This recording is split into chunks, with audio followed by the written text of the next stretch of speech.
Hablemos del Imperio Carolingio. Y miren, esto no es solo un capítulo más en un libro de historia, ¿eh? Es, de hecho, el primer gran intento de unificar Europa Occidental después de la caída de Roma. Pensemos en esto, es la cuna de naciones que hoy conocemos como Francia y Alemania. Entenderlo, de verdad, es entender el origen de la Europa moderna. Así que, para que quede todo clarísimo, vamos a desglosarlo clave por clave, pieza por pieza. Esta va a ser nuestra hoja de ruta para dominar el tema. Primero lo primero. Carlomagno, el hombre y su gran proyecto. Después, nos metemos de lleno en cómo forjó su imperio, que fue básicamente a punta de espada. Luego veremos la genialidad de cómo lo administró, el renacimiento cultural que provocó y, bueno, cómo todo se vino abajo. Al final, como siempre, vamos a resumir esas claves que no se nos pueden escapar. Muy bien, todo empieza con una figura monumental, de verdad. Carlos, el rey de los francos. Pero claro, la historia lo iba a recordar como Carlomagno, o sea, Carlos el Grande. Y su ambición era, colosal. Él soñaba con nada más y nada menos que restaurar la gloria del antiguo imperio romano de Occidente. Pero ojo, con un giro. Quería construirlo sobre un pilar totalmente nuevo y, para él, mucho más fuerte, el cristianismo. Y ese era su gran proyecto, ¿se entiende? Tenía como dos caras. No se trataba solo de conquistar tierras por el poder y ya. No. La idea era crear una civilización unificada. Una especie de gran cristiandad occidental que funcionara como un solo cuerpo, tanto en lo político como en lo espiritual. Quería levantar un muro, un baluarte frente a los musulmanes en el sur, los pueblos paganos del norte y, por supuesto, el imperio bizantino en el este. Y el momento cumbre. El clímax de toda esta visión llega en un día muy específico, la Navidad del año 800. El lugar, Roma. Allí, el Papa León III corona a Carlomagno como emperador. Y cuidado, que esto no fue un simple acto simbólico, para nada. Esto selló la alianza más poderosa de toda la Edad Media. Era un pacto. El poder terrenal del emperador protegería a la Iglesia, y a cambio, el poder espiritual del Papa le daría legitimidad al emperador. ¡Boom! Los dos grandes poderes de Europa unidos. Ahora, una visión así de grande, seamos sinceros, no se construye solo con coronas y bendiciones papales. Hizo falta algo más, bastante más. Requirió décadas y décadas de campañas militares implacables. Fue a punta de espada, a través del acero, como se dibujaron las nuevas fronteras de este imperio. Y cada una de estas campañas tenía un porqué, un propósito súper estratégico. A ver, contra los lombardos en Italia, pues fue para defender al Papa, que era su aliado clave. Contra los sajones en Germania, bueno, ahí la cosa se puso fea. Fue una guerra brutal de 30 años con un objetivo clarísimo, cristianizarlos a la fuerza. Y ya contra los ávaros y los musulmanes, la estrategia era otra, crear lo que llamaban marcas, que eran como zonas fronterizas súper militarizadas para blindar el corazón del imperio. Pero lo más curioso es que incluso de las derrotas nacieron leyendas. ¿El mejor ejemplo? La famosa emboscada de Roncesvalles, donde murió su sobrino Roldán. Bueno, pues esa derrota se transformó con el tiempo en el Cantar de Roldán, que es la gran epopeya de la caballería medieval. Y esto es súper importante porque nos demuestra que las guerras de Carlomagno no solo dibujaron fronteras en un mapa, también forjaron la identidad cultural y los mitos con los que Europa se construiría a sí misma. A ver, pensemos en esto. Conquistar un territorio enorme, lleno de pueblos diferentes, es una hazaña, claro que sí. Pero, gobernarlo, hacer que funcione día a día sin que todo se desmorone, eso es otro nivel de desafío. Carlomagno necesitaba una maquinaria, un sistema, un engranaje administrativo perfecto para mantener todo eso unido. Y el sistema que contó fue, la verdad, brillante. En la cima de la pirámide, el emperador, claro, con una autoridad que se veía casi como divina. Por debajo, una red de nobles, condes, duques, marqueses, que gobernaban las provincias. Pero, y aquí viene la verdadera genialidad, la innovación clave de todo el sistema, los missi dominici, los enviados del señor. ¿Qué eran? Imaginen una pareja de inspectores, siempre un noble y un clérigo, que funcionaban como auditores internos del emperador.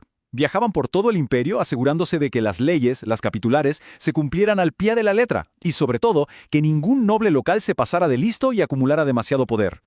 Y si alguien duda del nivel de detalle de esta administración, solo tiene que echarle un ojo al Capitular de Vigis. Es una ley que lo dictaba todo, desde qué cultivos había que plantar en las fincas del rey hasta cómo cuidar los pollos.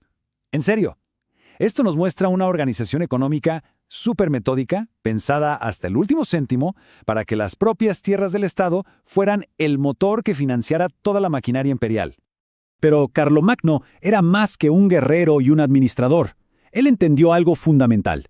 Un imperio no se sostiene solo con ejércitos y leyes, también necesita ideas, una cultura común. Por eso, de forma totalmente deliberada, lanzó un proyecto para revivir el saber clásico. O sea, provocó un auténtico renacimiento cultural en plena alta Edad Media. Y para conseguirlo, ¿qué hizo? Pues creó un sistema educativo con 3 niveles, muy bien estructurado.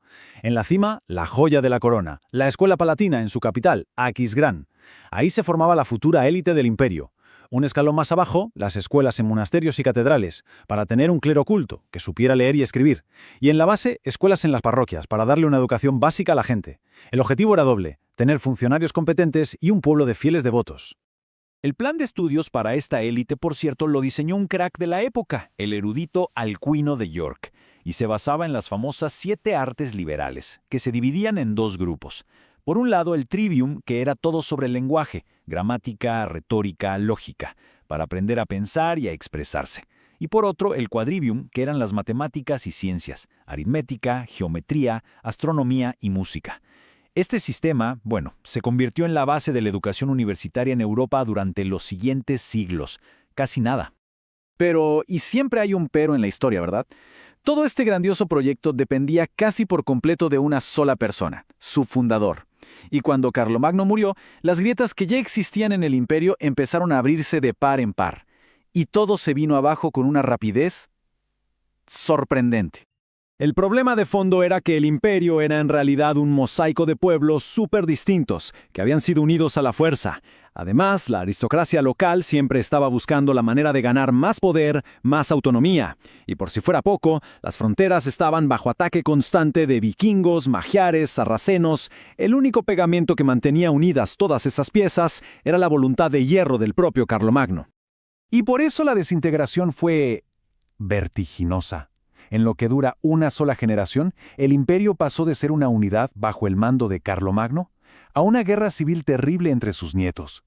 La causa principal, una costumbre de los francos, la de dividir la herencia entre todos los hijos, en lugar de dársela solo al mayor.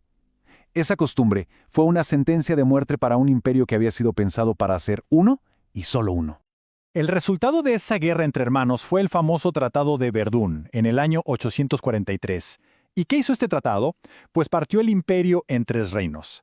La parte occidental para Carlos el Calvo, que con el tiempo se convertiría en Francia. La parte oriental para Luis el Germánico, que sería el embrión de Alemania. Y en medio, una franja de tierra bastante incómoda para el hermano mayor, Lotario.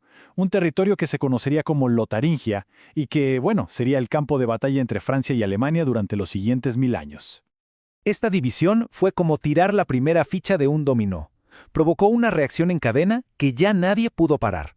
Sin un emperador, sin un poder central fuerte, la autoridad de los reyes se fue diluyendo, hasta casi desaparecer. ¿Y quién ocupó ese vacío? Pues los condes y duques locales. Dejaron de ser funcionarios y se convirtieron en los dueños y señores de sus tierras. La gente común, asustada e insegura, ¿qué hizo? Buscó la protección de estos nuevos señores. Y así, de ese vacío de poder, nació el feudalismo. Y así es como pasamos del sueño de un imperio unificado a un continente totalmente fragmentado. ¿Un cambio radical? Así que vamos a recapitular. ¿Cuáles son las ideas clave que sí o sí tenemos que recordar de todo esto?